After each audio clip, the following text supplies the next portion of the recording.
কাল রাতে কোথায় ছিলে তুমি? মেঝেতে। মেঝেতে মানে? তুমি ফাজলামি করো আমার সাথে? ফাজলামি করবো কেন? তুমি কি আমার বেয়ান লাগো? ফাজিল একটা। কই ছিলে তুমি? ওই তো, মেঝেতেই। মানে কি? গতকাল গ্রাম থেকে চাচা আসছেন, ওনাকে খাটে ঘুমোতে দিয়ে আমি মেঝেতে শুয়েছিলাম। ও, তোমাকে যে 4-5 বার ফোন দিলাম, তুমি রিসিভ করলে না কেন? আমার ফোনে শব্দ হয় না। শব্দ হয় না মানে? ফোনে ভাইব্রেশন দিয়ে রাখছিলাম তো। ভাইব্রেশন দিয়ে রাখলেও তো বোঝা যায়। ভাইব্রেশন হয়েছিল, কিন্তু আমি ভাবছিলাম চাচা ঘুমের মধ্যে হয়তো নাক ডাকতেছে। ওই, তুমি ভালো হবে না। কি করছি আমি?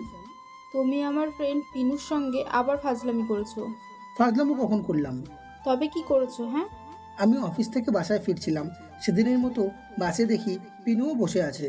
তারপর তোমার হাতে একটা খালি প্যাকেট ছিল, ওইটা পিনুর হাতে দিয়ে বললা এটা যেন বাসায় নিয়ে গিয়ে খুলতে, তাই তো? খালি হবে কেন? তবে কি ছিল? হাওয়াই মিঠাই। কই গেল হাওয়াই মিঠাই? বাসে যেতে যেতে মনে হয় মিলিয়ে গেছে।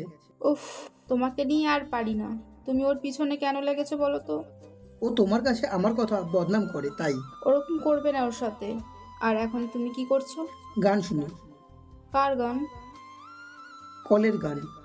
এই যুগে তুমি কলের গান কই পাও? ওই তো, পশ্চিম মামার কাছে আছে একটা। পশ্চিম মামা কে আবার? ওই যে আমাদের বাসার সামনে রিক্সার যে গ্যারেজ আছে, ওটা দেখাশোনা করে। তোমাকে এর আগেও কতবার বলেছি মামার কথা। ভগবান, আমাকে উঠিয়ে নাও তুমি। হায় ভগবান। ভগবান মানে? এতদিন আমার সঙ্গে প্রেম করে মৃত্যু কামনা। আমি মরে গেলেই বাঁচো, তাই না? কি করছি তোমার সাথে আমি? প্রেম করছো। এগুলো আমি বুঝিই না। বুঝো না মানে? এই শুক্রবারে তো তোমার বাবা মাকে নিয়ে আমার বাড়িতে আসার কথা। বাবা আসবেন না। কেন? বাবা বলেছে মেয়েটা অপায়া। ওই, আমি অপায়া হলাম কবে? বাবা ঢাকা আসার জন্য রওনা দিয়েছিল, আসার পথে 3বার জুতো ছিঁড়েছে। তুমি কি শুরু করেছো আমার সাথে? আমার বাবা মা অন্য জায়গায় মেয়ে দেখেছে। তাহলে এতদিন ধরে তুই এগুলো কি করতেছিস আমার সাথে? লীলা খেলা। তোকে যদি সামনে পাই আমি। কিস করবা? আমি আজ সকালে দাঁত ব্রাশ করিনি কিন্তু। অসভ্য, ফাজিল, তোর সঙ্গে রিলেশনে জড়ানোই ভুল হয়েছে আমার। ওকে, ভুল শুধরে নাও। তাই নেব। তোর সঙ্গে ব্রেকআপ এখন থেকেই। ব্রেকআপ বললেই হবে? আর কি লাগবে? তোমাকে যে গত মাসে আংটি দিলাম, ওটা ফেরত দিতে হবে না? বিক্রি করে বাড়ি ভাড়া দেব। আর যদি টাকা বাঁচে তাহলে 1 প্যাকেট গোল্ড ফ্লেক নেব।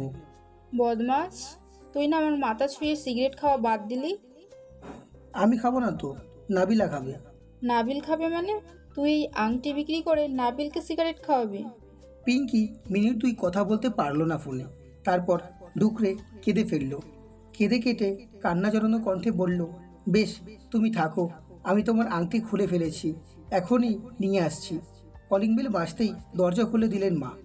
পিঙ্কি কান্না চোখে চোখ মুখ এত লাল করেছে যে ওকে পদ্ম ফুলের মতো লাগছে এখন।